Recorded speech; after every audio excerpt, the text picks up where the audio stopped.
Sawa na ako. Ayaw ko na ng paulit-ulit na siklo ng buhay ko.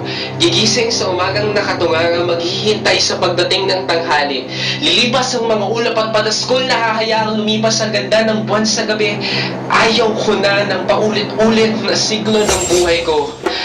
Kaya't heto kami, piniling tumayo at magdesisyon sa isang hamon ng pagbabago dito.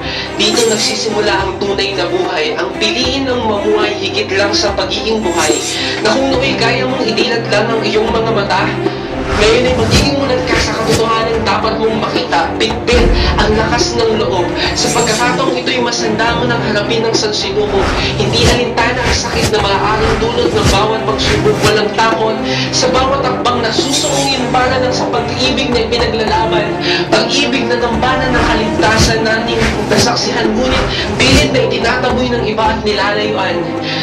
Kaya't sa huli-huli, bago pa man masabing sawa ka na sa siklo ng buhay mo, bakit hindi ka sumama sa revolusyon nagpapalagablab ng ating mga puso, at higit sa lahat, nawa ay masagot mo muna ang tanong sa iyong sarili, kung handa ka na ba